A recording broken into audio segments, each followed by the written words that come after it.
पहले मैं BTC explain कर रहा हूं, ठीक है। अब तुम यहां पे कुछ कुछ बातें जो है ना, कुछ बात ध्यान देने योग्य, छोटी छोटी लेकिन मोटी बातें। पहला पॉइंट क्या होता है कि मार्केट अगर यहां से आया है, this is arm liquidity, this is Mentos liquidity. मतलब इस लिक्विडिटी में कुछ भी वैसा नहीं है कि ये गिर नहीं सकता है, या बिना लिक्विडिटी कुछ भी गिर नहीं सकता है। मार्केट यहां से भी गिर सकता है क्योंकि ऑलरेडी बहुत खिचड़ी हो चुका है। पर एक ऐसा आदमी जो बहुत मेहनत करके, मतलब मान लो किसी को अपना घर जाना था, मैं एग्जांपल हमेशा देता हूं कि किसी का गांव 107 किलोमीटर दूर है, ठीक है। वो गया अपने घर से इतना दूर, लगभग 107 किलोमीटर दूर।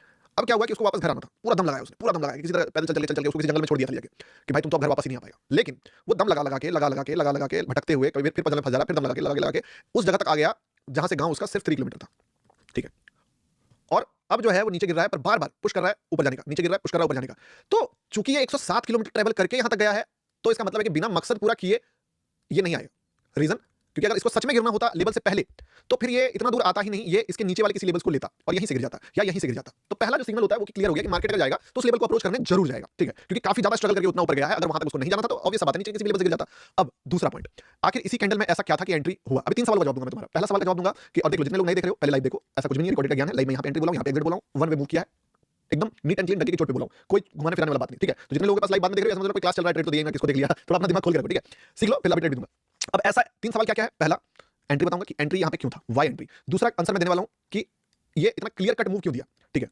और तीसरा जो आंसर दूंगा मैं तुमको वो होगा कि इस चीज पे ये थोड़ा अनयूजुअल एंटर क्यों दिया मैंने, ये तो एंट्री में ही मिल जाएगा। मतलब तीसरा चीज हो जाएगा कि यार ये लिक्विडिटी से क्यों नहीं निकला, या मतलब मार्केट जो ये सारी लिक्विडिटीज में क्यों नहीं निकला, व्हाई दिस पर्टिकुलर ट्रेड, ठीक है, व्हाई। अब समझो, पहला आंसर देता हूं मैं एंट्री का, ठीक है। एंट्री का क्राइटेरिया क्या है, ध्यान से देखना। एक चीज, गोल्ड को देखा मैंने, तो कहीं ना कहीं मेरा ड्राइव गोल्ड और बीटीसी का लिंक मुझे दिखता है। और जब मैंने गोल्ड को बॉटम पे ही फाइंड आउट कर लिया था, वो वाला कैंडल कि this is the best candle जिससे मार्केट थोड़ा ऊपर जा ही सकता है, तो वो कैंडल जब मैंने देख लिया था तो मेरे लिए कंफर्म हो गया था कि बीटीसी और गोल्ड दोनों पजल जो एक साथ सॉल्व हो रहा था और दोनों ट्रेड भी इसलिए एक साथ चला, तो मैंने बीटीसी में मेरे अंदर कॉन्फिडेंस आ गया कि ये चलेगा। पहला। दूसरा, इसी कैंडल पे एंट्री क्यों बोला, अब मैं आपको बताता हूं। मेरा अप्रोच कहीं ना कहीं पहले से ही आप देखोगे कि इस जगह पे एंटर करने का था, कि यहां पे एंट्री करना है। आप लाइव को पीछे करोगे, जब यहां पे मार्केट था मैं तभी से ढूंढ रहा हूं कि यहां पे था। अब कभी भी मार्केट ऐसा नहीं होता कि लिक्विडिटी को छुआ और मूव कर गया, बहुत कम चांस है कि इस तरीके से मार्केट चलेगा, क्योंकि ऐसे चलेगा ना तो लोग प्रॉपर तरीके से एग्जिट नहीं मारेंगे। असलियत में लोग किसको निकालना चाहता है, वो निकालना चाहता है थोड़ा बायर को, कि बायर को बाहर करूं और सेलर को प्रॉफिट दिखना तो चाहिए, लेकिन सेलर को प्रॉफिट पे निकलना नहीं है, निकलवाना नहीं है। सेलर को प्रॉफिट दिखता कब है और सेलर प्रॉफिट में निकलता कब है, ये भी समझो। सेलर को अगर प्रॉफिट दिखा यहां पे और अगला कैंडल तुरंत यहां चलेगा, तो निकलेगा तब वो जब उसको प्रॉपर एग्जिट करने का टाइम मिलेगा, ठीक है, तभी निकलेगा। अब मार्केट क्या करता है कि सेलर को प्रोटेक्ट करना स्टार्ट करता है, कहां से, यहां से। मेरा एक रूल है और ये रूल मैं आप सभी को हमेशा याद दिलाते रहता हूं। अब एकदम नोटबुक कहीं है तो लिख लो कि मार्केट इतना ब्रूटल है कि किसी भी रिटेलर को अगर ट्रेड को गलती से सही पकड़ भी लिया है तो उसका जो अगला चाल होता है ना कि मैं ट्रेलिंग स्टॉप लॉस यूज करके पूरा ट्रेंड राइड कर लूंगा, नहीं देगा मेरे दोस्त। ट्रेलिंग स्टॉप लॉस वालों को पैसा कभी मार्केट नहीं देता। ट्रेलिंग स्टॉप लॉस वालों को कैसे नहीं देता, ट्रेलिंग स्टॉप लॉस इसको चार्ट पे कैसे देख सकते हैं। ट्रेलिंग स्टॉप लॉस का मतलब ये होता है कि अगर मार्केट यहां से ऊपर जा रहा है, तुमने यहां एंटर किया, ठीक है, तुमने इनिशियल स्टॉप लॉस डाला, मार्केट यहां तक गया, फिर ऊपर गया तुमने यहां डाल दिया, फिर ऊपर गया तुमने स्टॉप लॉस यहां डाल दिया, फिर ऊपर गया तुमने यहां स्टॉप लॉस डाल दिया, फिर ऊपर गया तुमने यहां स्टॉप लॉस डाल दिया। अक्सर जब मार्केट इतना प्यार से तुमको स्टॉप लॉस ट्रेल करने देगा ना, ये होगा सारा स्टॉप लॉस तुमको शार्पली इस जगह पे निकालेगा। तुम जो लॉस देखना नहीं चाहते वो सारा एक तो तुमको बाहर कर देगा पहले, और इस लेवल पे तुमको जाके लपेट के समेट देगा मार्केट कि तुम यहां पे कुछ कर भी ना पाओ। अक्सर ट्रेलिंग स्टॉप लॉस वालों के साथ यही होता है, ठीक है। अब यहां से ट्रेलिंग स्टॉप लॉस कट ही नहीं रहा किसी का, कट ही नहीं रहा किसी का नहीं कट रहा, इतना बेस्ट मार्केट किसी को बाहर नहीं कर रहा है। तो मैंने क्या सोचा कि यार अगर मार्केट यहां से चला जाता है, जिसका प्रोबेबिलिटी तो कम है क्योंकि बहुत अच्छे तरीके से फॉल नहीं करा, लिक्विडिटी को छू के निकला, तो मैं अवॉइड करूंगा। लेकिन अगर मार्केट इस लेवल पे मुझे एंट्री देता है तो आई विल बाय, क्योंकि इतना प्यारा तरीका से जो गिरा है तो जाहिर सा बात है कि जब चढ़ेगा तो रॉकेट की तरह चढ़ेगा, ठीक है, क्योंकि बहुत टाइम पास करा है, बहुत सारे लोगों को भरा है यहां पे और सारे लोगों को और सेलिंग में भरेगा, थोड़ा मौका भी देगा यार सेल नहीं किया, कर लो सेल कर लो, ब्रेकडाउन पे सेल कर लो, वो वाला चीज। ये कैंडल देखो यहां पे फॉल आया था, अभी सेल कर लो, दिस इज रेजिस्टेंस जोन। दूसरा चीज जोन बनाने वाले बंदे, जितने लोग जोन बनाने वाले बंदे उनका तो रेजिस्टेंस आ गया होगा ना यहां पे, जोन वालों का तो यही ना रेजिस्टेंस है जी, यही रेजिस्टेंस है जोन वालों का। तो जोन वालों का रेजिस्टेंस तो यहीं पर आ गया था, ये इसी पर तो जोन क्या है लगा, तो यहां पे रेजिस्टेंस हो गया उनके लिए। तो उनको सबको दे रहा है एंट्री मार्केट, बायर्स को निकाल रहा है और सेलर्स को एंट्री दे रहा है, यहां एंट्री यहां एंट्री यहां एंट्री यहां एंट्री, यहां तक आखिरी हद तक एंट्री दिया। मेरा क्राइटेरिया दो तरीके से होता है। पहला, एक ग्रीन कैंडल का हाई ब्रेक होना चाहिए, तो ग्रीन कैंडल का हाई ब्रेक हुआ। अब एक पल के लिए तो मेरा भी यहां पे कॉन्फिडेंस डगमगा गया कि भाई इतना नीचे में जाके बनाएगा तो मैं फिर कैसे लूंगा, तो मैंने अवॉइड कर दिया। प्लस देखा भी नहीं था, तब तक गोल्ड देख रहा था मैं, और मार्केट बड़ा ही प्यारा तरीके से ग्रीन कैंडल बनाता है, ठीक है। अब अगला पॉइंट जो मैं तुमको बताता हूं कि मैं हमेशा मार्केट को एक सरप्राइज मूव करने का स्पेस देता हूं, कि कुछ ऐसा टारगेट दे दो मार्केट को जो मार्केट टेक्निकली पॉसिबल ना हो। अगर वो चीज कर दिया तो तुम्हारा बहुत हाई एग्रेसिव वाला ट्रेड मिल जाएगा। वो क्या है, ये one of the best liquidity है, ठीक है, जिसका एंट्री मिला और यहां से मार्केट ग्रीन कैंडल बनाया, बायर का पूरा माहौल सेट है कि बाइंग तो चलेगा ही चलेगा।